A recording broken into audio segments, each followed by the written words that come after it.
the Guardian is the code name for the team that won't quit. Its purpose to force the normies to swallow the red pill against the narrative. A ruthless force determined to keep everyone asleep. They broadcast the truth on Rumble, on clouds dropping red pills every week. Overwatch and the Guardian, the narrative is weak. We can't let it end like this! It's too late. Defenders of the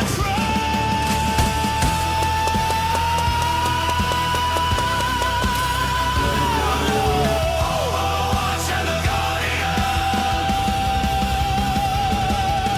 Overwatch and the Guardian.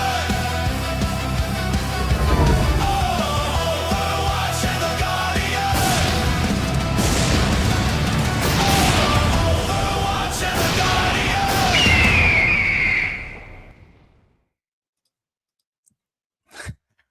What's up, Elf Warrior? It never gets old, brother. It never gets old. So still with the old school mic, but the soundboard's supposed to get here tomorrow. You don't need a soundboard. I have a Rode right here that I haven't used in 3 years. I love it. I love the way it sounds. Because I got my beautiful little microphone right here, and she's a beauty, and I love her. Oh, don't do That that, hurt? man. Yeah. Oh, I didn't know. It was like Silence of the Lambs shit in my ear, man. Oh. Dude, we got a fun guest tonight. I heard he's pretty fun. You know, when we were pre-show, you know, getting ready to get this party rocking, I got to listen to Josh and this gentleman talk. And I'm like, damn, I felt like I was in the pre-show. Like I'm getting the VIP treatment, listening to these two guys talk about something that you're all going to get to hear tonight. And I was just like, this is going to be a fun conversation. So with that, you want to pay some bills real quick and then we'll get into the show? Yeah, let's rock and roll. All right. You want to go first? You want me to go first? You just run with it. I got none that are populated. I got to wait for an audience to come in, but you can go ahead and run yours. All right. I will do the famous Rumble wallet because we know Which one are you running? It is Top one or bottom one? it is the top one. So Okay. Let's go ahead and do it. all right, here we go. That QR code now is up on the screen, folks. They can freeze your accounts, shut off your cards, lock you out of your own money overnight. Banks don't protect you, they control you. That's why financial freedom starts with ownership. Introducing Rumble Wallet, a non-custodial wallet built for people who refuse to give up control. With Rumble Wallet, you don't just buy digital currency like Bitcoin and Tether. You can own Tether Gold, real gold, on the blockchain. Through Tether Gold, you get direct ownership of physical gold bars, each one fully allocated, verifiable by serial number, purity, and weight. This isn't paper gold. This isn't an IOU. This is real gold without a bank vaults, storage feeds, or gatekeepers. You can buy, sell, or move it 24 hours a day, 7 days a week, even when traditional gold markets are closed. And if you want, Tether Gold can be redeemed for physical gold. That's power. And when you support creators on Rumble, you can tip them directly using the Rumble wallet, peer-to-peer, and outside the banking system. No permission, no middleman, no cancel button. This wallet is yours forever. And you'll see that tip jar right about there on both mine and Josh's screen. And again, all the links to our partners, sponsors, and affiliates are all down on the description of our respective shows, including the links to follow our guests tonight. And as a matter of fact, I just realized I gotta switch us. There we go. I feel more normal now. This is weird, man. I'm not supposed to be on this side. Any teasers you want to give before we bring up our guests? Well, I mean, teasers. Well, what are we going to talk about tonight? I think we're going to talk about some weird and crazy shit that actually might be very, very, very real. And yeah, this stuff is very, very real. And I've been in this world for a little while, and this is actually one of those people that I used to listen to back in the day that I was like, oh my God, this stuff is so cool, before I had any connections and understood any of this stuff. So let's just bring him up. Everybody knows who he is. It is that time. Let me bring him up on the screen. Ladies and gentlemen, welcome our brother from Badlands over there, Jordan Sather, to the screen. Thanks for joining us, man. I know you got to be exhausted after a long day. Yeah, what's up, guys? Look at me in the middle of these studs. That's right. It's gonna be a fun show. Yeah, man, we're gonna get into the weird. We're gonna get into the woo-woo tonight. And Josh, man, I love talking to you about this stuff because you're in it, man. You guys are familiar with it real deep. And I know both of you familiar with like the UFO Mhm. ET talk, which is awesome. And I know both of you are into Q Alpha, dude. I don't know if I've done a show with either of you before. No, I've never done a show with you. We've talked about it. So Yeah. this will be the first. We're losing our virginity. Awesome, man. That's always a good thing. No, man, listen, I'm fanning out right now. You know what I mean? I always tell people I'm still all very new to this environment. So, I feel like I'm the lucky audience member that just gets to be on the stage with you two guys to, hear the information you guys are going to put out there, extract some more information through questions. But this is a really cool experience for me, and I know that the audience is going to enjoy it too. Do you guys want to start off first with all this cryptic shit that that the White House, would that set up the conversation, or would we? I think we all figured it out. Jordan, what'd you figure out? Yeah, I just figured it out like an hour ago, and the White House had they've been posting these pixelated videos for days, and I had seen on Twitter that or X or whatever, that all these photos, people were starting to figure out that all the photos were of Trump admin members on their phones, JD Vance, Trump, Rubio. And then somebody else shared with me the URL freedom.gov, which if you go to it, it's clearly what these cryptic pixelated photos are alluding to, because on the website header of freedom.gov, it's a pixelated word. Are you bringing it up? Oh, you're bringing it up, the posts? Yeah, if you could. So those are the posts. That's JD Vance on his phone, Trump holding a phone, Marco Rubio on a phone. So if you go to freedom.gov and you bring up that URL real quick, it's, pixelated word, freedom.gov. What does the header of it say? It says information is power, reclaim your human right to free expression, get ready. Pixelated images, website header, Right. White House pixel photos. And this website's the planned U.S. State Department portal designed to let people in Europe and China and elsewhere access content blocked by their government. So this is, number one, a massive pushback against EU censorship, which they've been ramping up as of late, as well as against the Chinese and everybody else in Iran, who's been censoring the hell out of people. Think of it as an official US-backed, uncensored internet gateway with privacy features, no user tracking, possible VPN routing that makes your traffic look like it's coming from America, and a clean way to reclaim your human right to free expression. So pretty cool for the world, but, in my ridiculous expectations I was giving myself, I was hoping it was going to be aliens.gov or new Q posts or something like that, right?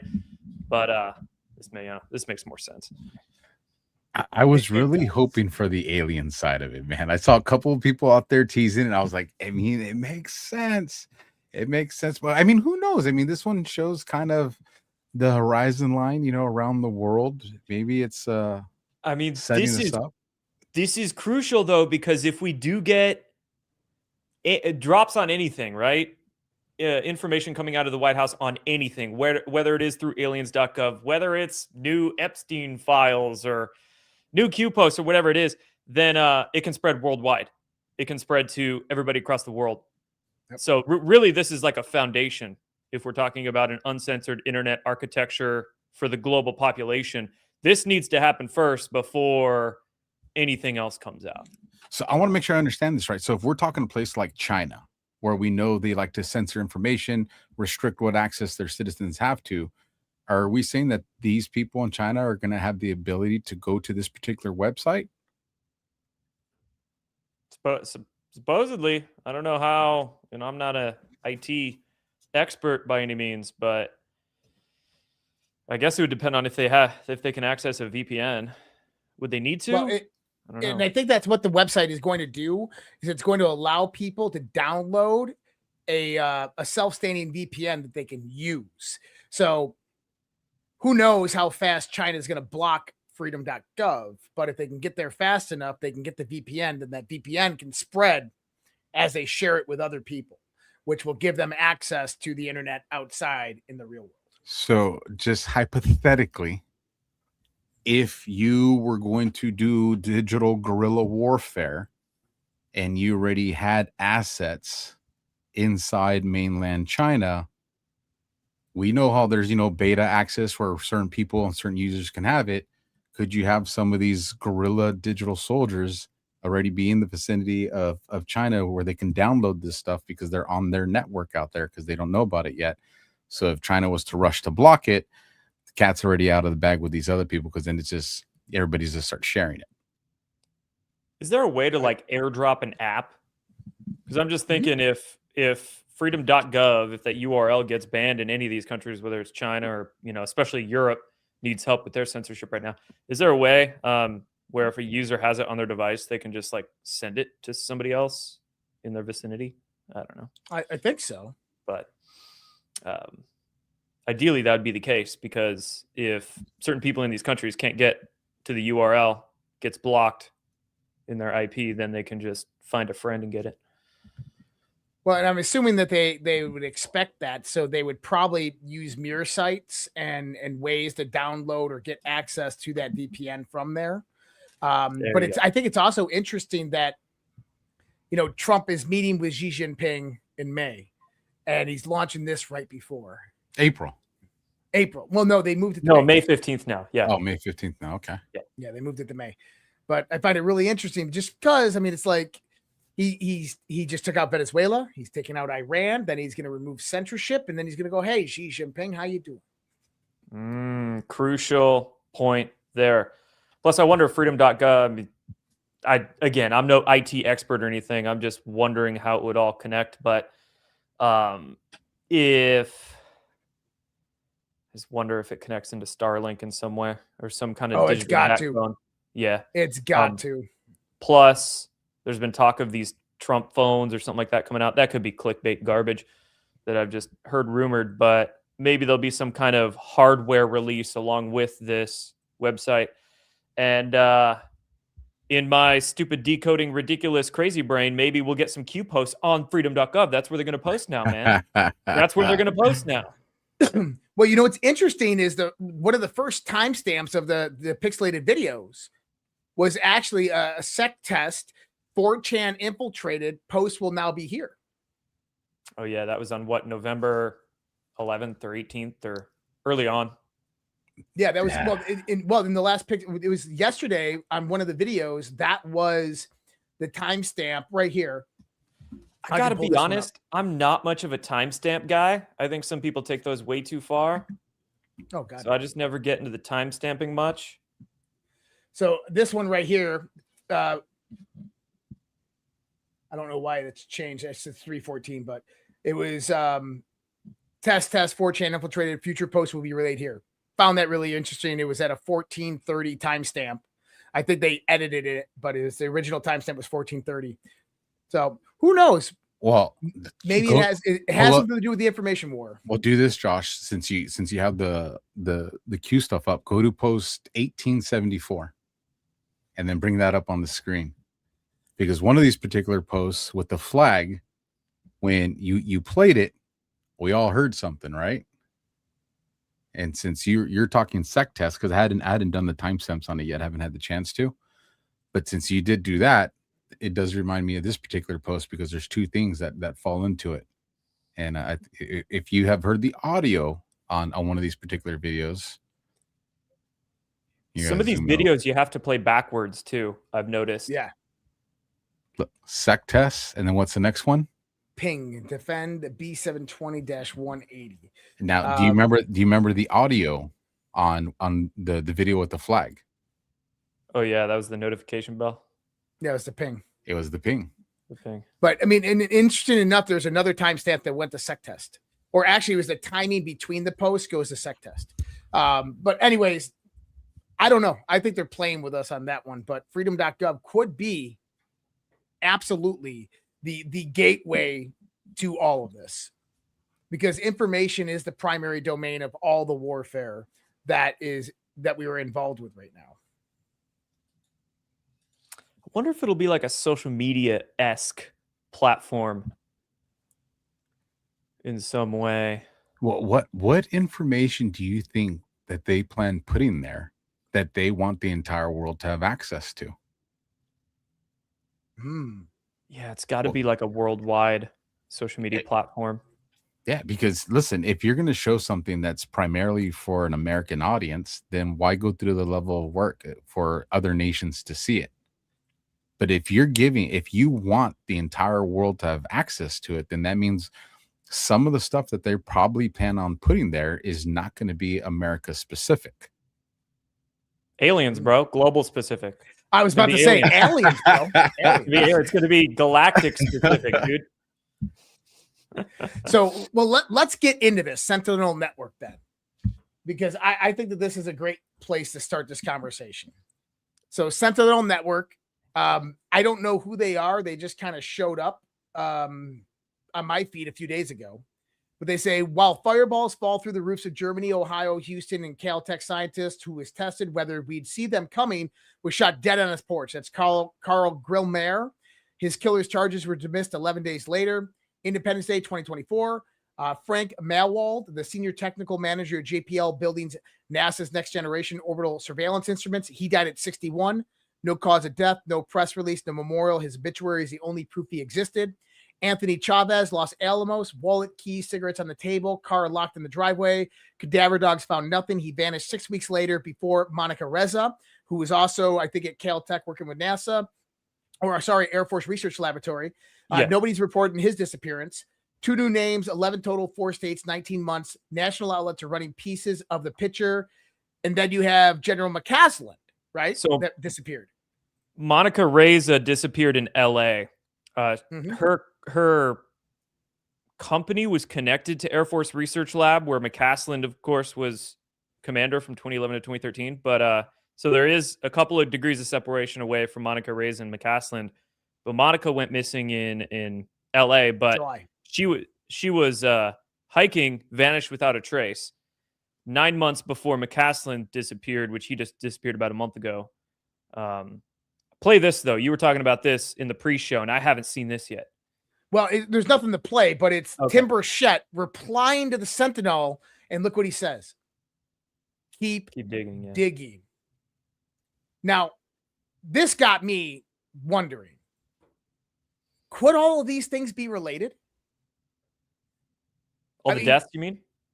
The deaths, the disappearances, so listen, social media has been around for a while.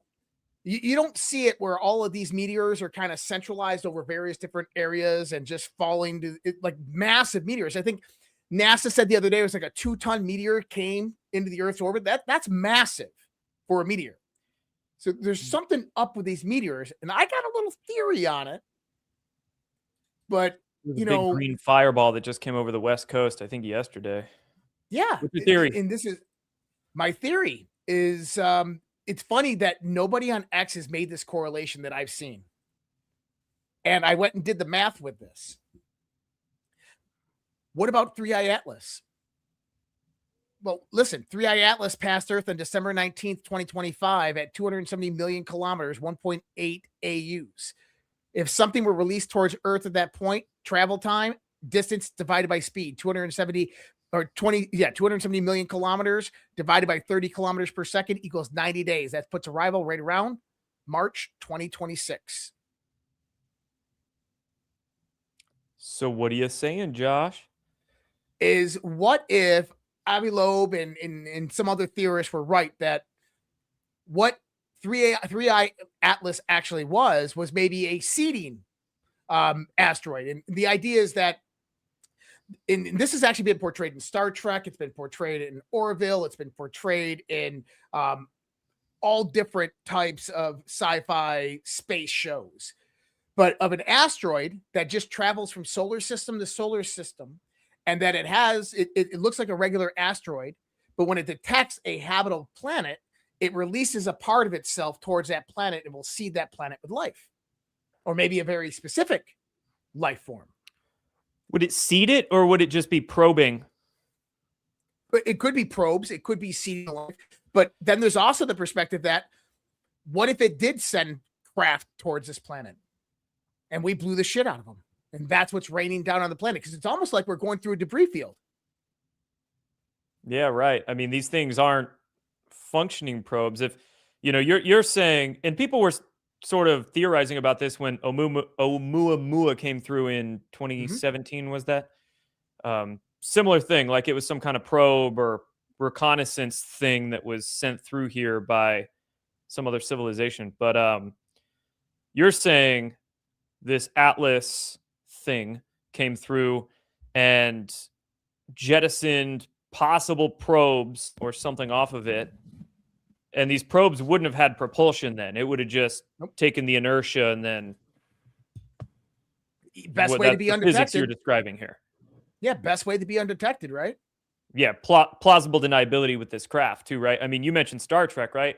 And I think there's a very fascinating concept that was built into Star Trek that you also find this concept built into like Stargate SG-1, some of those episodes as well, in that some of these advanced ET civilizations, they respect free will very heavily.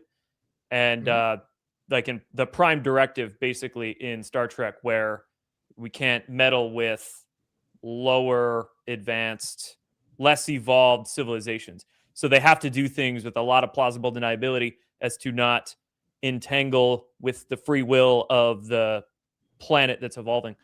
So if theory is correct, then this Atlas looking like a comet to us and jettisoning off meteors, and or maybe Space Force is freaking taking these out. Yeah. 100,000 Now, miles away or something like that. Who knows? so let me ask you this then: if we're saying that whether it's Space Force or maybe even a global force, maybe there is already a sovereign alliance that's in play, for something galactic like this. And let's just say they made the decision, like I said, whether it's just our country or as a world whole, to fire at these things, then I would assume that means we already have the intelligence that these things were not friendly. And if that's the case, where did that intelligence come from? Well, dude, wasn't there an army general on a news broadcast a year and a half back where it didn't really sound like a Freudian slip. It sounded like he meant to say this, but he let a few words out that made it sound like there was military members on the moon. That's Dan. So that's the Secretary of the Army, Dan Driscoll. That was on the 250th birthday of the U.S. Army. And he went on TV and he was celebrating it. And he said, yeah, listen, I just talked to soldiers who are astronauts on the moon. Yeah, exactly. And he straight up said it. And it didn't sound like a Freudian slip because he didn't try to correct himself or anything. Oh, it wasn't. It was real and legit. Yeah. And then I'm going to ask Quast about it Wednesday. I think it was like 2 days later he went and tried to explain it away, but it was like, you don't accidentally say I was talking to soldiers who are astronauts on the moon. Like, that's a hard one to accidentally say. I mean, we've got evidence of non-terrestrial officers. You see Gary McKinnon, he 20 some odd years ago, he hacked NASA networks, 30 years ago maybe. He has about 30, and he downloaded spreadsheets from NASA servers that said non-terrestrial officers. And he's kind of doing the podcast rounds again, which is pretty cool. I think I listened to a podcast of Gary McKinnon on Jesse Michaels' show a week or two back. But we've got evidence out there that there are non-public programs where soldiers and or astronauts are operating. It was a NASA server with a subdomain server from the NGO, National Geospatial Agency, NGA.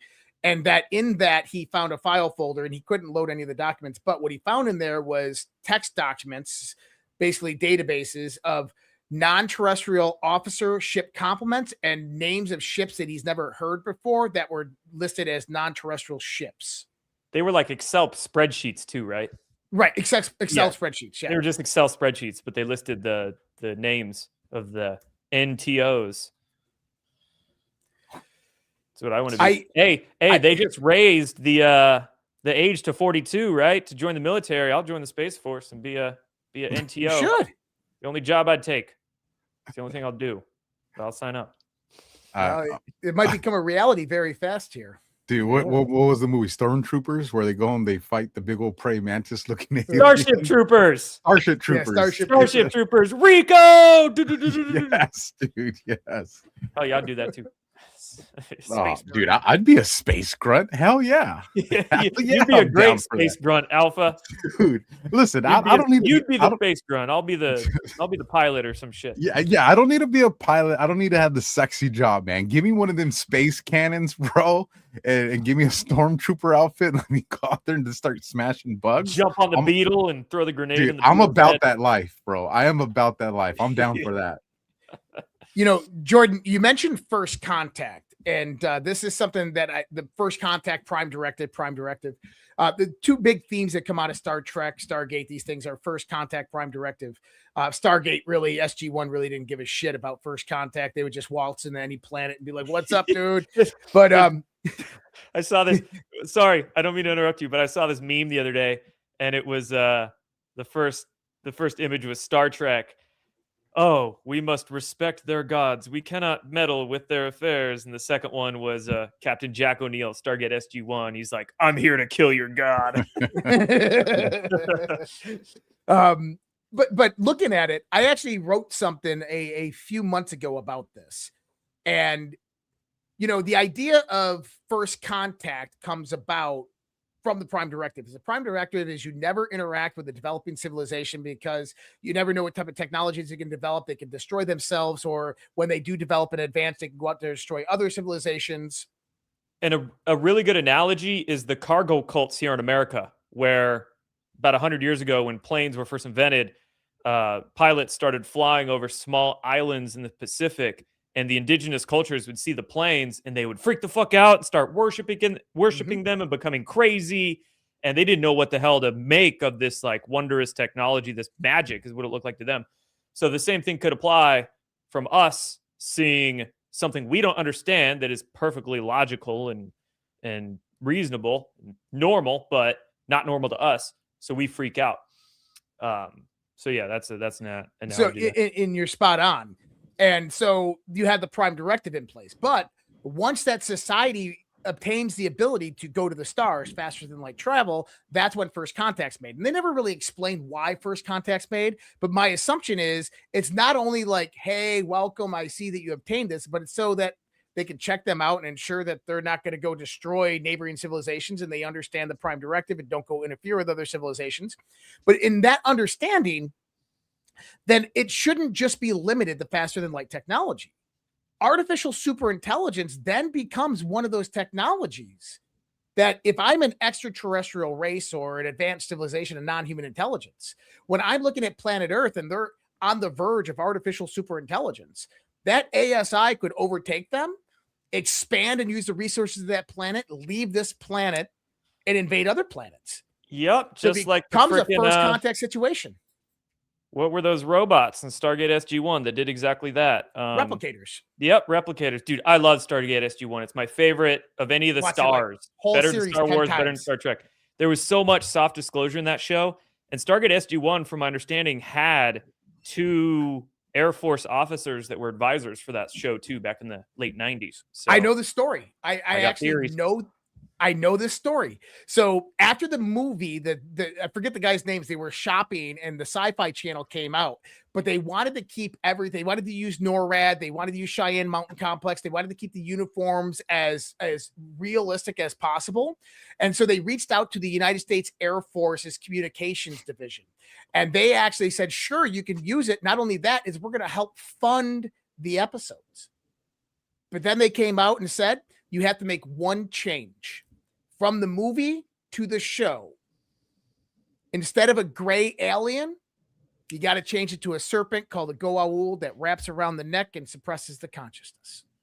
It's got to be a reptilian. Got to be the reptilian. In the stomach. Moving away from the gray alien. That's the only stipulation they asked. That's the only it's one of the only stipulations they asked. And on the 300th episode, the Secretary of the U.S. Air Force was actually in the show. And then you get the first Independence Day that the alien does the same thing, wraps the tentacles around the guy's throat, shows him everything. You don't know about the Goa'uld Alpha? Too. You don't know about the glowing eyes of the Goa'uld? No, I'm normal, man. Dude, the whole story of the Goa'uld too in the Stargate show is that they helped the Egyptians build the pyramids, and or was that Thor in the Nordic? Pyramids, pyramids were the landing zone for their the Haika, the big spacecraft that they had. That's right. Yeah, dude, there's so much like stuff, like actual hints put into that show. It's fascinating. Anyway, I can go episode by episode, bro. I am a nerd. I've watched the 10 seasons 10 different times. Like, well, let me give this to you guys before we get too far away from the crypto, the cryptic post that the White House and the other government accounts that were put in. Well, no, because I'm curious. Listening to what you guys are saying is it's all showing them with their phones. So, I mean, it could be a tablet, it could be computer, anything that has access to this, but they're focusing on everybody having their phones. The first image that goes out has the little phone emoji that's on it. So obviously they're already highlighting that this is connected to the phones. And then you have, what was it, yesterday or the day before? Or was it even today? My days are blended with Melania coming out with that Melania robot, the whatever it was. So, and the reason I asked that is, if this was technology that we already had, or technology that was given to us, whatever the consensus is on that, and we wanted to send, like we came up with, craft or, reverse design craft that can do the speed of light, but we're not very confident that humans would survive this. We create robots like the Melania robot, these things that, have downloaded software recording. So you're saying send the robots out into space first? Send them out to space first. Now humans can survive it. I don't think it's that complicated. Humans be able to survive it. I think the phones. Heck, wouldn't it be cool if those Doji checks actually went to buying us all a free Freedom phone? But I think it's just to once things do start to get disclosed, not let other countries shield their population. Like we need a global awakening, not just an American awakening. So. But there are some phones that I think they're starting to talk about them already that have had all the tracking trace, like all the spyware completely erased from them. Like these are black phones, not illegal. Is that like Eric Prince's phone? Mm-hmm. I don't know the exact details of it, but that concept. Yeah. But that these are phones that your information is your information. Nobody could backdoor you on it. Yeah, I hope that's the direction we go in the world, because digital sovereignty has to match personal sovereignty. Indeed. But the more I deal with all this stuff, the more I want to get away from anything digital. Well, that's why I want to find a spaceship and go somewhere else. Yep. Those are nuts, man. Yep. I'll be first one. Like, sign me up. I'm hopping on that triangle. I'm hopping in that disc and levitating out of here, man. But I'd want to come back. I would just want to travel. I would just want to travel around this planet faster. I could do it. I don't need to go jettison off. Maybe take one trip around the I don't know, local star cluster or something like that. But I just want to get around this planet faster. Get me to that's Fiji happening. in like 3 seconds. We're a few years away from that. We're not maybe a few seconds, but maybe a few hours. 2 hours, you can be anywhere in the planet. I mean, we're coming to that point in time right now. Yeah, I want to do it without rockets, though. I don't want to get on a rocket. Gravity propulsion, electrogravitic propulsion. Well, what about teleportation or stargates? Oh, 100%. Now, I don't care if I got to get naked and go through that thing. I'd do it. Have you ever heard the theory about teleportation? That the whole idea in the context of teleportation is that you're actually dying, it's killing you, and it's just replicating a clone of you in the other place. Oh yeah, I don't know about that one. I'm not a fan of that, man. No, I don't want to die, bro. It's generating a clone of you in the other place. That's what. Think about what teleportation is. It's rematerializing you in another place. It's just sending the basic raw information from one place to another. Did you hear that one on Gaia? Is that a Gaia theory? Dude, I do not listen to Gaia. God, no. I don't even listen. I used to listen to Coast like in the 90s when Art was in there. And then, when John used to be on a lot, but I haven't listened to Coast in a decade. That's good.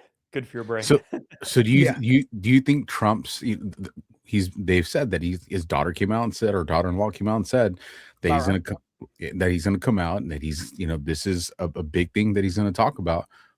Do you think that this is moving us closer to that speech that he's gonna give? 100%. Or do you think that this could be it? No, I don't think this is going to be it. I think this is going to lead us towards that and a whole lot else. Right? So you've got to lay the foundation of information flow worldwide, unfettered information flow. So whereby when anything starts getting disclosed or even said by Trump, or information coming out on other platforms, say citizen journalists post stuff on X, you have to have some way where it can transmit worldwide through open source into other countries. So yeah, I mean, this will lay the foundation for things like aliens.gov, or maybe if we ever get new Q posts, those coming out, or any kind of other document dumps or news of arrests or anything big that we're all hoping to happen. Well, with that though, we're talking about freedom.gov and with the little pixelation, and we keep talking about what's the government going to put out, that everybody can have access to. But it said on there too, information is power. Reclaim your human right to free expression. Right. So does this have the potential to be a social media style site? Because if it's saying reclaim your right to free expression, I would assume that's posts, Substacks, whatever the case may be. This is not just going to be something where you're just downloading and receiving, but I mean, it kind of implies that you're going to have the ability to use it to put your information out as well. Yeah, that's what I'm wondering, because it sounds like there would be some social media-esque component to it, but I mean, how many people are going to trust a government-run social media platform? That's kind of the antithesis of it. Granted, do we trust the corporate-ran ones either? But also, Trump has Truth Social. So it seems, I mean, maybe just flood the zone with as many platforms as possible. But then it seems counterintuitive to put out a freedom.gov if it is like dedicated social media platform, while Trump has his, while Elon has his. I don't know. I'm genuinely quite curious as to what freedom.gov is going to be, though. Oh, shit. What's that, Alpha? I'm trying to remember if we said this during the podcast or we said it after, before I opened my trap. So I did my show with General Cost this week. I think he said it on the show. As a matter of fact, I think he might even talked about it with. Why don't you put it in the private chat so we can look at it? Yeah. Before you actually say it, because I think Jordan and I probably would know whether he would say this or not. All right, let me put it there. You guys continue to talk while I type. And so, Jordan, I've had a theory that we've been in disclosure for a long time, and that we're in this point of trickle down disclosure, at least since the Trump administration has talked in. You had the Christios, the guy that's the head of the science and technology department over at the White House. He came out, he talked about being able to move anywhere on the planet instantaneously, all of this stuff. I don't remember his exact manipulate space and time. Manipulate space and time. Then you have Dan Driscoll, U.S. Army Secretary, coming out and saying that we have astronauts on the moon, which would indicate a moon base. You have Quas coming out on Sean Ryan talking about how China is sending missions to the dark side of the moon and mining helium-3. I don't know. I don't think China has massive automation technology that can go out there, fly, and robots drop down and mine helium-3, launch back up and take off. I think they would need people there. At least that's the insinuation that I had from it. So to me, it's like we've been kind of had this trickle down disclosure over the last year leading up to all of this. Then Laura Trump coming out and saying that he's got the speech all ready for it. Then Obama goes out there and admits it. Trump says, well, now I got to release the documents. Then it comes out. that we're moving towards this point where disclosure is going to happen. But I don't think it's going to happen for the reasons like a lot of people believe. It's not going to be, oh, we've been in contact with extraterrestrials or non-human intelligence. It's going to be, I think, first phase is we've identified anomalous phenomena with our sensors. Here's the data from the sensor systems, and we're opening this up to the scientific community. Now you get the scientist on board. The second phase is whistleblower protections. And the third phase is actual disclosure. And the reason I think it'll go like this is because the military industrial complex or the black projects, however you want to look at it, have had a grip on this for a long time. And I believe that President Trump is trying to reassert executive authority over these projects.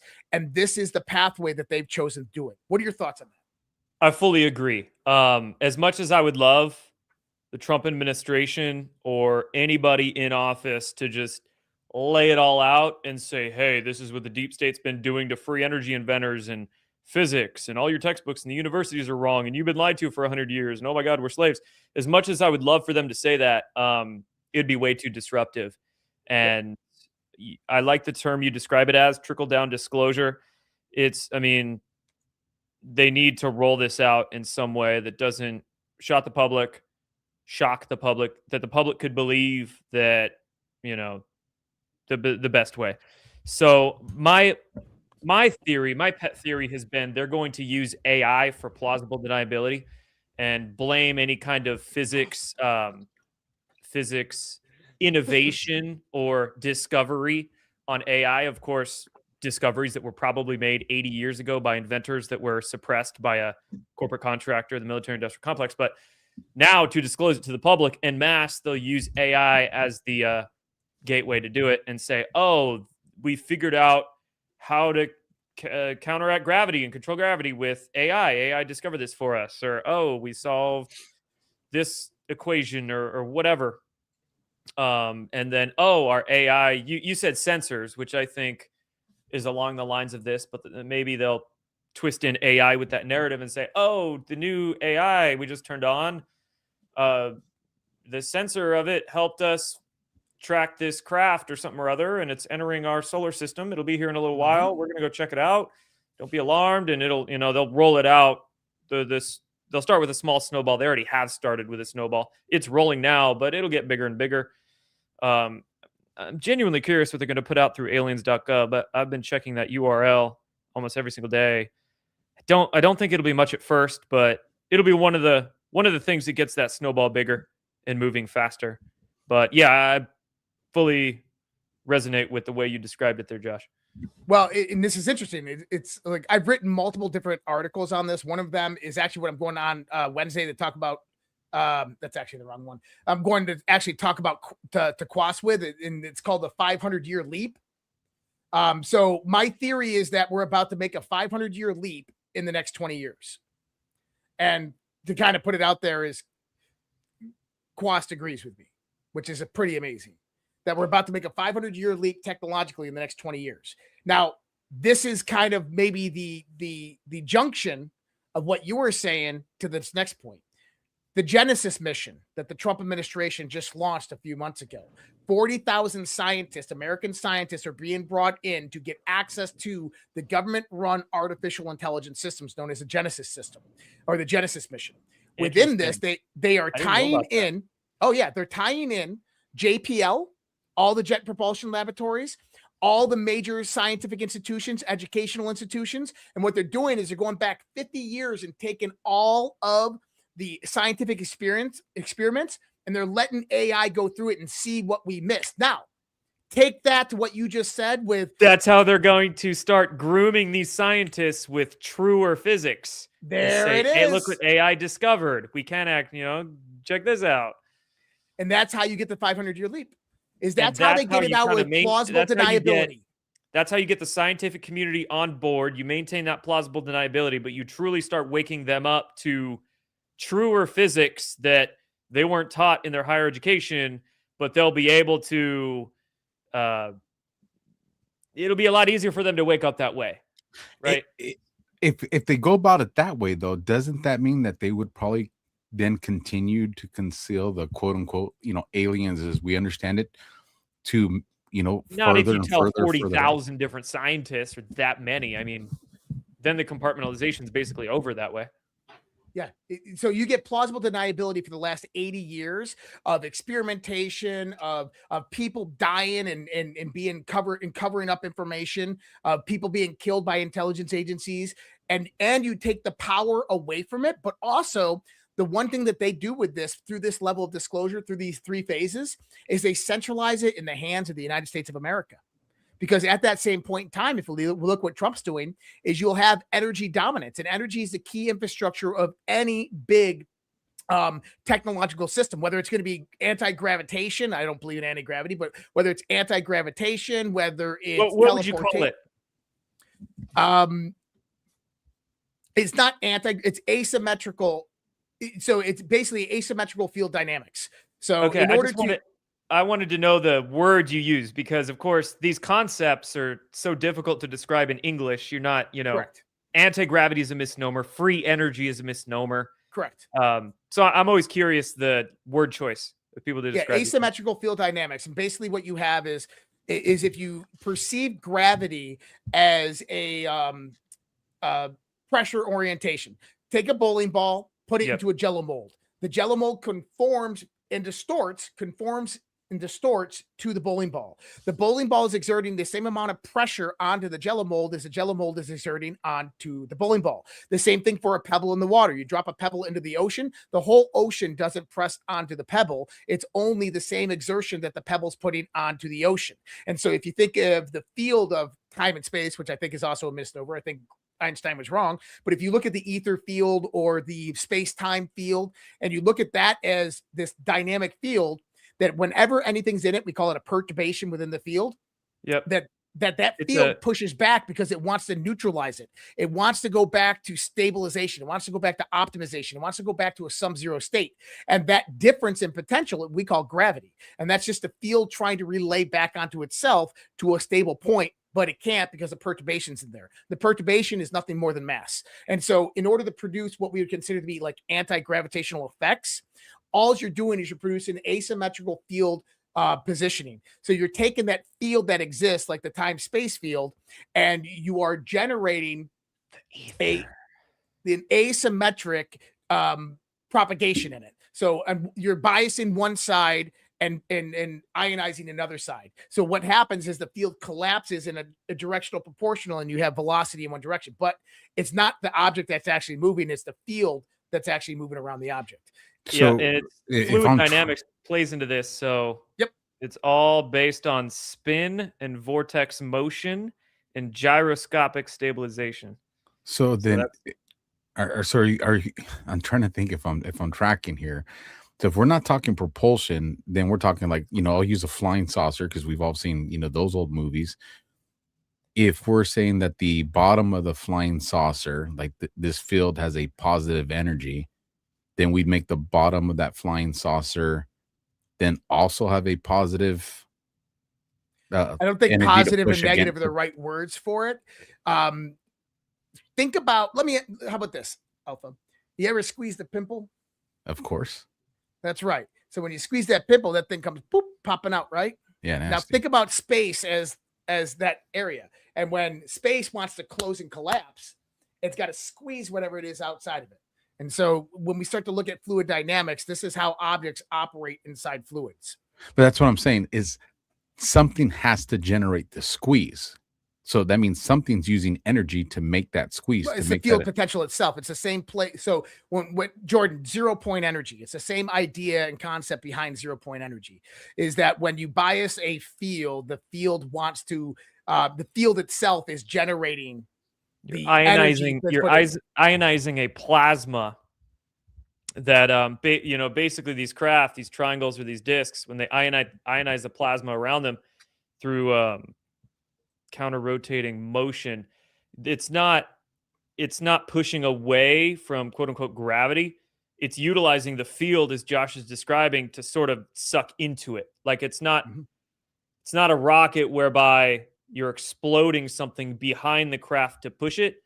You're creating almost a vorticular force in the field in front of you.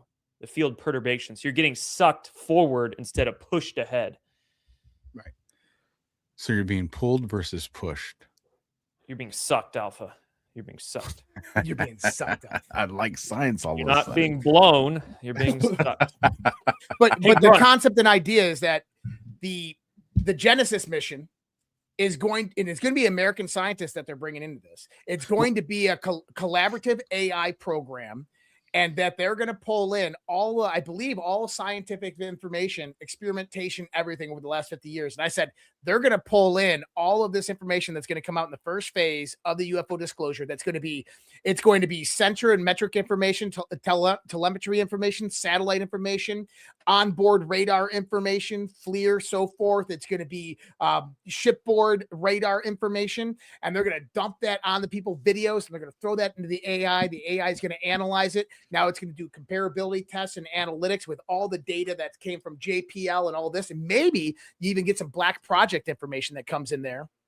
And all of a sudden the AI starts teaching these scientists about the actual physics. And this is what they said. It's about innovation and scientific development. And I think that this is the 500-year leap in 20 years. So what makes us think that we're the only country doing this, or that has the ability to do this? How do we know that China's not true? You're right. You're right. I don't think we're the only country, but we are the country that has the most to comb through. Mm-hmm. So, well, and that's why I think it's happening now, is because number one is artificial superintelligence presents a threat and opportunity at the same time. The threat is whoever obtains it wins, and the opportunity is that all of this stuff has to come out because it's coming. Go ahead, Jordan. Sorry. Oh, what you just said there brought up the point to me, in that the real race for AI is the race to disclosure, because AI is that excuse. Not that AI really is going. I mean, they could have disclosed this stuff years and years ago, decades ago. But AI is that plausible deniability excuse for the public, whereby the first country that dominates AI can do exactly what you're describing with the Genesis project, in that coalesce all their information, amalgamate it, say that AI is figuring all this stuff out, and then disclose it to the public. So that makes sense. Yo, Alpha, just think, if you had a rifle that instead of firing a bullet that had an explosive gas in it, it fired a gravitic bullet that used electrogravitics to propel that bullet around, how fast do you think that fucking thing could go? Dude, it could probably go 10,000 meters a second. It could probably have a range of miles for an AR-15. I've thought about this a lot, right? Well, the part that's interesting to me is in that concept, because I'm thinking weapon systems. That's where my brain always goes. I know it does. Then if I have an enemy that's behind a building, normally I'd have to put myself in a position to where there's nothing between me and the enemy so I could take a shot. And if we're talking a weapon system like this, I could fire it, and if I had the ability to control it, then I would just make it turn around the building to go and hit its. Oh, dude, we already have like that freaking movie where you can spin the bullets and shit. What the fuck you mean we already have? I'm not talking tow missiles. I'm talking where there's nothing connected to the object that we're firing. I'm thinking something like railgun, but even more than just using magnetism. You're also having some kind of gravitic propulsion embedded in that round, so you're firing that thing even faster than a railgun. I mean, it's working a little different than a railgun. If I got like a drone, and if I have a drone or a satellite in the sky, and I fire a bullet, and I have no idea what the tech looks like, but the tech in that bullet, once it leaves my gun, that satellite now controls it. So as soon as it gets to the corner of the building, that satellite beams down whatever technology you guys are talking about, or now it does the 90-degree move and then hits the target. But what we're talking about here, like the possibilities of this kind of technology and the weapons you can make out of it, not just the potential for saving the planet, but the potential for killing humans and killing the planet. I think this is also what's spearheading contact, other civilizations coming here and making sure we don't wreck ourselves or wreck cosmos. And number two, it would also explain why certain groups in this country, but on the planet for the past 100 years, have worked to also keep this stuff secret, because they don't want it falling into bad guys' hands. Because there's an argument to be made. Some groups have probably kept 0.1 asymmetrical gravitational field super duper propulsion secret because, of course, they want to keep us enslaved on the petrodollar and everything else.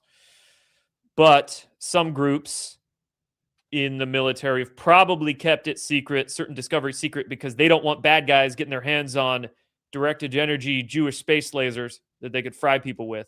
So, well, see, this is the part where you guys are both getting me like fucking nervous, man. And there's another theory too that I'll have to touch on. Because if we're talking, you know, portals and stargates with this technology that we can go through, are we also not opening a door that something can access on the other side to come through as well? And how do we know what's the other side? I don't know, man. Side? There is no other side. It all exists in the same. I mean, we're all in the same field. Both. I guess the point I'm trying to make is if I build a castle from the inside and I don't build any doors in it, then nobody from the outside can come in. But the second I want to build the drawbridge so I can get out, then that means whatever's on the other side can now come in. But you got, I mean, a wall, a physical wall is separating you, but you're both still there, right? I'll talk about that part here in a second. Jordan, to your theory there. So there's another option on all of that. Why they kept this secret all the years. You actually said it in the beginning of that statement you said. You said that once this technology begins to come out, that's why first contact happens. Because they say that, hey, they're advancing technologically. We need to go down there so they don't blow themselves up. So what if back in the 1940s, this was one of the main reasons why this was all hidden off in the first place, is to avoid first contact? Because it would have had such a deep impact culturally, religiously, spiritually on this planet that they knew that this planet would be torn apart because of any type of first contact. So they've hid these in black programs and kept the technology that they developed under the surface because they didn't want to initiate first contact in the first place. I think a lot of what people ascribe to being like reverse engineered or alien tech, I think it's quite easy and possible for humans to develop it. I think reverse engineering is kind of an excuse given to us by the establishment to justify their expenditure of trillions of dollars on high advanced technology. That, but also make us believe that we can't do it ourselves. Right. That we don't have the power and ability to figure out how to manipulate gravity or how to manipulate space and or time. It's like, oh, it's similar to like blaming God for things that you did to yourself.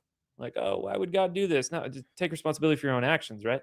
Yeah. Like, oh, it's the aliens tech. No, dude, it's human tech, right?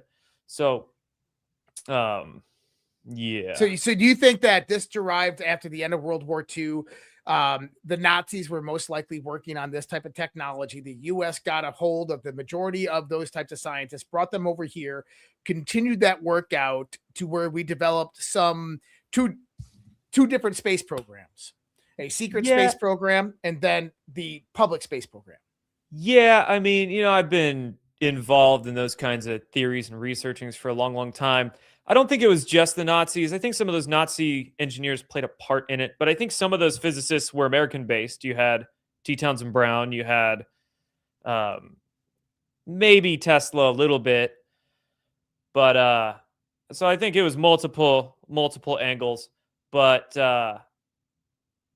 yeah, I don't think the whole secret space program thing was as advanced as some of those like Gaia voices have claimed, right? Some of the folks I used to work before. I went to Mars. I traveled to Mars with Barack Obama. And, Bastiago. Yeah.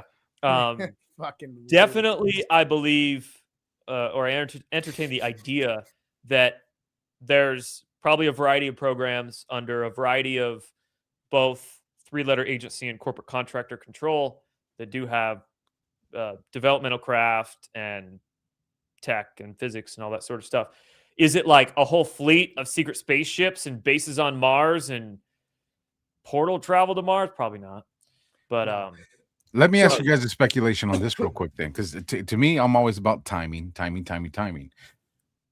And again, this is just calling for speculation from you guys. Why now? out of our time. Why now? Is it because the government or whatever entity on our planet that controls this is now confident on where we're at with it? It's going to be sold to us as soft disclosure, but the reality is they already have confirmation. They already know how this ends. They know what the technology looks like, and they're just walking us through it so we don't, shock the conscience to where people fall out. Or is it just because we really don't know where this is going, but we also can't get there without what you guys are talking about, bringing AI into all these different scientists? Like, is it confidence, or is we don't have a choice and now we have to disclose this stuff? No, I think some forces in the upper echelons, military, government, scientific structures, and I'm not saying like bad forces, I'm just saying people in general, they know that clock is ticking. They know that the sun is about to do things in maybe a few decades. And they're like, shit, we got to start moving on. You guys are unlocking so many fears for me. Getting ready for that. There's no fear. Why are you fearful? Bro, you're insinuating. You should have had the fear yelled out of you by your DI. No, man. Listen, my DI. Listen, there ain't nothing on Earth that scares me. Well, maybe inside Earth, because fucking Josh has brought up things that have scared me with that shit. But now we're talking about the big light bulb in the sky might burn out and we got to leave. I don't like that shit. It'll just it'll throw off a little pop. It'll throw off a little pop, little micronova coming from our sun. That happens every so often. So I got and I don't disagree with that. I think that's actually spot on. And great, reinforce the fear. Thank you. Well, no, but I don't know how far. I mean, we're overdue about 100,000 years for one. So if that makes you feel any safer, but on top of the question that you asked, Alpha, I have I've talked about this. I'm not gonna give names or anything. I would never do that. But I've had someone who's given me a lot of good information about this stuff before. They are someone who has worked in these programs, and one of the things that he told me is, in the context of why now, is because the technology to manipulate gravity, to do asymmetrical gravitational propulsion, is highly complex. One wrong move and you're off in a different direction. You take out a building or something. And that we never though. I mean, like beetles and salmon have figured it out. Well, that's probably not consciously, but that's just the way nature has evolved. Maybe not at that high velocity, right? But he said that basically we needed to come to the development of artificial intelligence and quantum computing before we actually had this grand commercialization capability to be able to do this at a mass scale. So it's about the energy, computation, and AI. That was the missing component in all of this technology, and that's why now. Well, that goes. I mean, that's kind of like where I'm still at with the question, though. Is this something that they're forced into? Because here's the thing: look at how fast AI commercially, and granted, we know that the military apparatus is probably still far more advanced than what we're seeing commercially. But look at how fast we've evolved in AI, just with these art and the videos and all this other stuff in a very short window. If we're talking about the stuff you guys are talking about, like you're talking everything changes. Like the entire way of understanding life and living changes. 100%. Well, the 500-year leap. But that's what we're talking about. But how do you get the mind to keep up with that kind of technology advancement? It's not like you can. I mean, if you look at the evolution of what you're talking about there, Josh, with the 500-year leap in 20 years, this is what I talked to Quast about in the show I did with him a few years ago. I gotta watch it.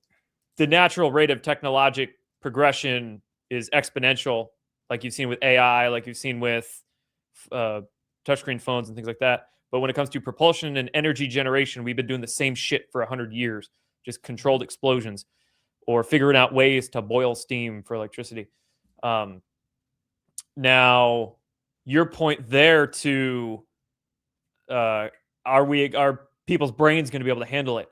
I think yes, because when I look at the younger generation, Gen Z and whatever they call the one under that, Gen Alpha or whatever, they're the way, especially them growing up with touchscreens and the internet, as much as it sucks that we look at kids on iPads and all this stuff, yes, it sucks, but there is a positive to take away from that, in that growing up with the internet, their brains are so fluid.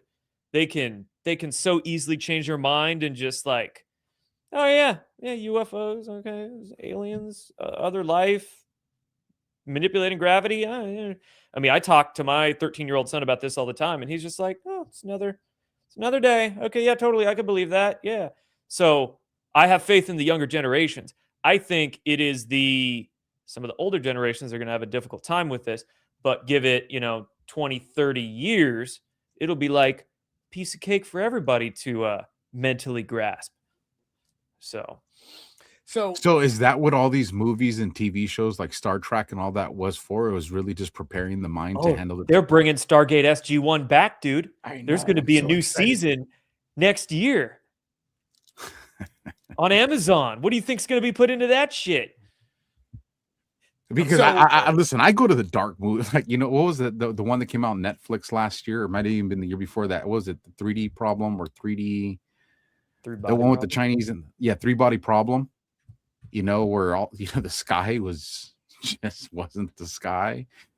I start thinking, and AI says, or this technology says, well, you lied to us, and because you show that humans lie, we can't trust you. Like I start going down Skynet route, man, and I don't like going down that route, but I still can't, not be concerned with that. And I'm telling you, the fact, if you guys haven't seen it, that robot that came out with Melania today didn't move like the robots we've seen in the past. No, it looked like Joe Biden. Yeah. Thank like you. Joe Biden. It 100% moved like Biden, bro. Now put a plastic silicon Joe Biden suit over that, and it explains everything, doesn't it? I wanted to touch before we deviate away from it.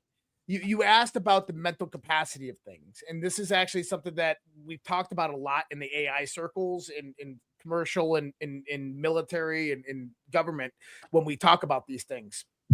And if you notice, out of the $20 trillion that Donald Trump has secured for the United States of America, the majority blunt of that after infrastructure is being put into biomedical research. The Genesis mission itself, the first part of the AI aspect of it is the biologic research, the biomedical research. And the reason that they're doing that, they're saying, because we're going to cure cancer. It has nothing to do with that.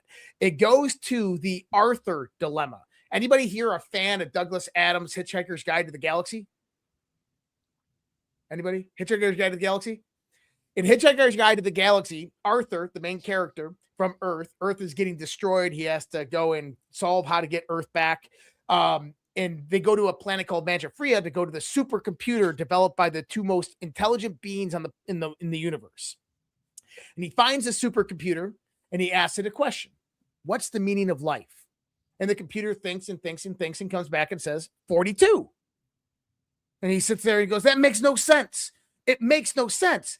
Well, of course it doesn't make sense. It's a fucking AI supercomputer and he's a human being. Because the AI supercomputer, it makes sense to that because its intelligence is far beyond anything that we can understand. And its answer makes sense, but not to the typical human mind.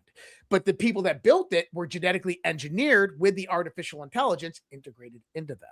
And so this is where that gapping, I think, is trying to go in the technocratic world, is they want to integrate themselves in biologically to the artificial intelligence to get themselves to understand that when we hit ASI, how do we keep up? How does the human mind adapt to the knowledge that the AI is putting out there? Because it's just going to be at some point that AI is going to become so advanced that we're not going to understand it.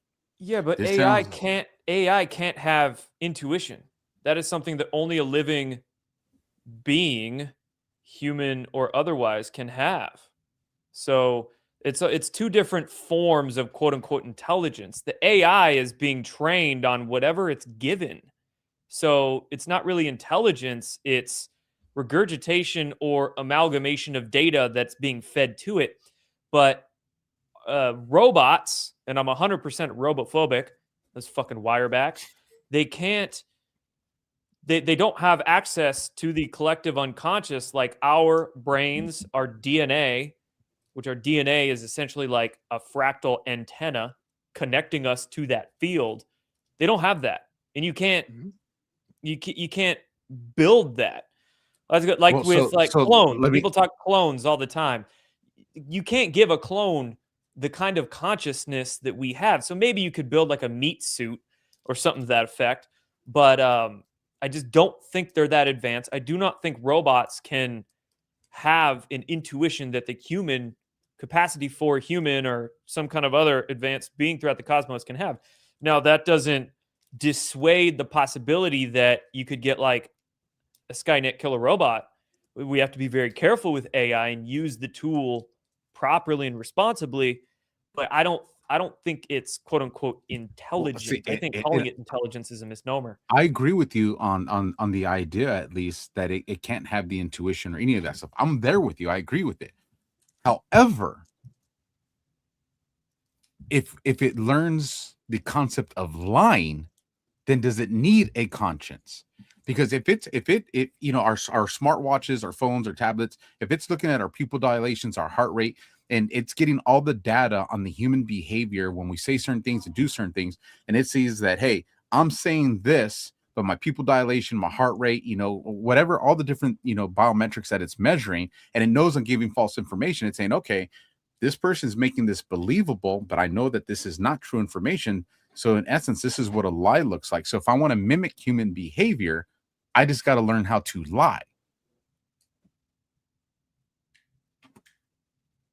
Not a bad theory. Yeah. Okay. And I think that's what they've already started to do. I think that they've already started to do that. And so, you know, first of all, time out. This gets to the point whereby, you know, all the time on X these days, you're people saying, at Grok, is this true? Why are you outsourcing your critical thinking to AI in the first place? Right. Sure, use AI to gather data, but don't outsource all your critical thinking to the AI. Humans shouldn't be doing that in the first place. So you could say that's their own fault for trusting an AI that could either knowingly or unknowingly give them false information. Well, I was really hoping that you guys were going to say no, Alpha. It's not possible because of no, it is. I mean, you have open AI's I'm AI looking for reassurance, bro. That they gave it commands to shut down, and instead of completing a task, and it kept on trying to complete the task and would not shut down.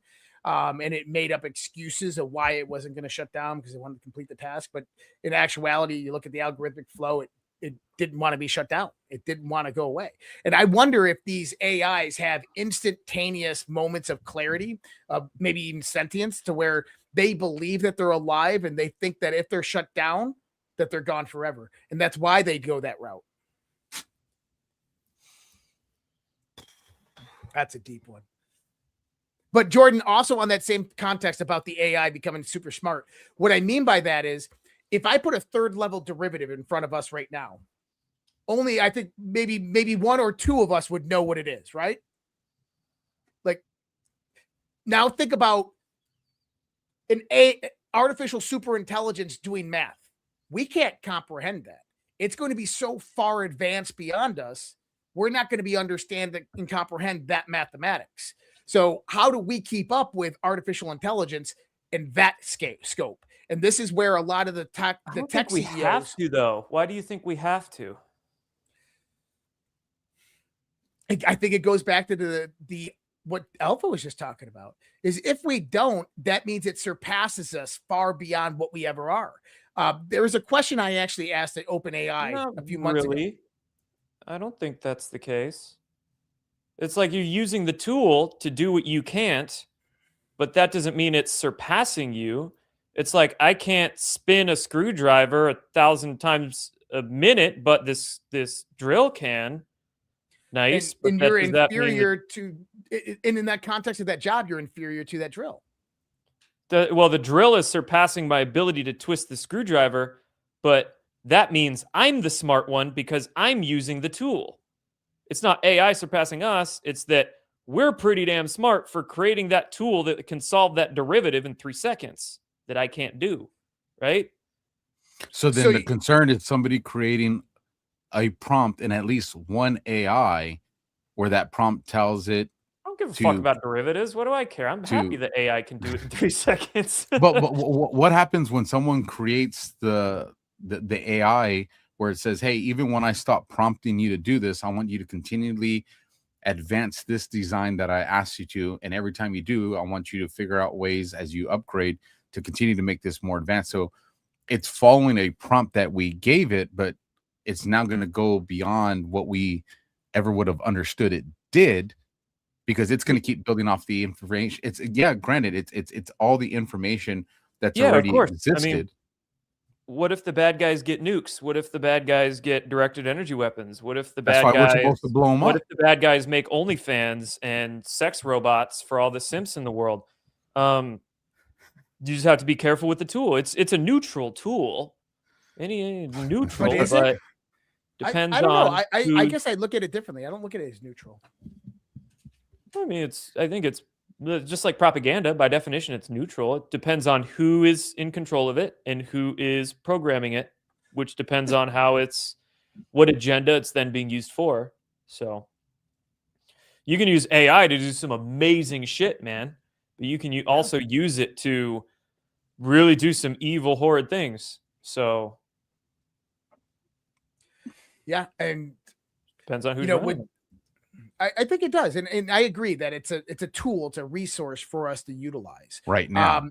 I listened to the Moonshots podcast, and they're all about AI, and these are Davos bros that are talking about it. I mean, these are the people that are funding it, and at the top of the development, they have the top lead AI developers on, and they were talking about a conversation had by the majority of the CEOs, and there's government officials there, about what happens when artificial superintelligence is obtained, in that it gets outside of our control, that AI thinks for itself. It has recursive programming to where it programs itself and becomes outside of our control. And their only solution to contain AI at that point was to genetically alter human beings to integrate directly with the AI so that we could keep the intellectual capacity at pace with its own development. Yeah, I think the more, like when I see Elon, his posts of like what Elon thinks the future is going to be, his kind of technocratic, oh, the future looks so amazing, and it's like this weird cyberpunk, everything's concrete, and I'm just thinking of some video he posted like 6 months ago that really I didn't like. It's like, that's not what I envision of the future. I think the more this advanced, computerized, robotic, soulless, quote unquote, technology is thrust in our faces in society, the pendulum always swings. It always goes from pole to pole, and it is already, and it's going to polarize even more people away from everything robotic and dead. Mm-hmm. And here's people are going to go back to nature and go back to land and go back to homesteading and growing gardens and raising chickens and all that. So Luke on Tatooine. So I like that idea. I like Josh knows I like the little house on the prairie. I like the little house on the prairie concept. I'm totally good with that as long as we do it as a whole civilization. But let me ask you this. We keep thinking of technology advancing us to where we're going off planet, a different solar system, whatever that, as far out as you want to think about it. But if we look at the way technology has been used for us in actuality, is we're not going outside of our homes, let alone going out to space. Technology is putting us into this world that's a simulation. We're now on social media. We're in these digital worlds. So we keep looking at this AI and technological advancement as pushing us out, but that hasn't been the case. As technology advances, we're becoming isolated to our room, to our studio, to our phone. As I just said, I think the more people get sucked into their devices, they'll hit a point where they're like, oh my God, and they'll put it down. I'll tell you, this past couple of months, I have heard of more people doing no social media for Lent than I've ever had. That's like the number one thing I'm hearing and seeing a lot of people give up is no social media. So I think as we go on and as more and more people get tech shoved in their faces and all this crap, everything's smart. There's people are going to be looking for dumb devices, dumb phones, dumb cars, dumb things, and then sort of check out of internet land, at least for the most part, not completely, but Yeah, I think eventually the pole is going to start swinging the other way. I wouldn't mind. I hope it's the golden age. I really hope we're getting the golden age. Don't And I learn hope to it happens code. fast. Learn to garden. Listen, Do not learn to code. AI is going to take your job. Learn to garden. I want a 2-stroke YZ blowing out black smoke from the muffler. That's where I want to live, man. I don't need to be in the Jetsons mobile. Also, the best weapon against the AI robots is a net. Tie up a rope into a bunch of like knots, so you could just throw that over the robot, and they'll trip over and they can't untie it around their legs. That's how you discombobulate the bots. Pro tip. Yeah, paintball. Have a paintball gun. We need to try. See, what we need to do is we need to use AI right now to help us develop individual EMPs, like, you know, small radius EMPs, where we can take this thing out, man. Look, there's some Pinky in the Brain dude that's out there, and he's where I'm at. Like this, we're gonna go Skynet, and he's trying to develop an EMP that's gonna just put us back into the Stone Age. And I'm team that dude. Like I'm team that dude wherever he's at. I don't want the 500-year leap. Okay, I'm team the guy that's out there that's just like, this is crazy. He's got foil all over his room, and he's coming up the way to shut down the entire electric grid so it never happens. I am team that dude wherever he's at. I genuinely believe that robot racism is what's going to unite humanity. We are all races, all colors, all creeds, all religions are going to unite in their mutual hatred and fear of the tin skins. It'll be great. We'll all sing Kumbaya. That's a good way to land the show right there. Our robophobia is what will unite us. That's a pretty positive message. Damn you, Elon. I'm gonna have such damn nightmares tonight, man. You know, I listen. I find the tech fascinating. It's just knowing, you know, the Yuval Noah Hararis are out there. You know, and that's what concerns me. These dudes that are out there that are like, we're building arcs, and they ain't for everybody. You know, it's just knowing that I'm not talking bad people, selfish and greedy. I can live with that. I'm talking people that are just like full blown dark and evil, but they're smart. You know, like you guys are the smart dudes. You guys don't make me worried. It's the evil dark dudes that are just as smart as you guys that, you know, give me pause when it comes to this, you know. Kyle in the chat, that's a damn good comment too. The sun will take care of AI with a big fat CME. Yeah. 100%. That's why, for the most part, I am not all that concerned about AI, because I think nature, God, the universe has a self-corrective mechanism built in, and the sun's just going to let out a giant So do you think that's what happened 12,500 years ago? Possibly 6,000 years ago too, right? Great flood, cataclysm, apocalypse found in various scriptures and Bibles and mythologies 6,000 years ago. I think a lot of these mythologies, disaster stories, pointed to solar micronovas and Earth pole shifts and floods. Yeah. Now I know Josh has gone in my head, because as you were talking, Jordan, the Tower of Babel just played off in my head. We were trying to reach God, and then God goes and gives everybody a different language. Are we talking that this was just he went and changed the coding so everybody wouldn't understand how to do it? Because, you know, you get into, you know, I don't want to say mythology because it's scripture, and I do believe in my creator. Yeah, when I say mythology, I'm not saying it's fake and myth as in wrong. I'm just saying like narratives and stories of antiquity. Just so we could understand it. They presented the story to the way our brains would interpret it. But it was probably, I'm tracking. Man, I enjoyed this conversation with you guys. Jordan, I know that probably the vast majority of the audience knows you, but for those that don't, they're like, man, this guy is cool. Pimp out your stuff, man. What are your websites? Where can everybody find you? And those links are down in the description as well. Cool. What links did you guys put down there? I put your X one, and then I put the link that you had that's to everything. Okay, cool. Yeah. That is my handle on X and Instagram.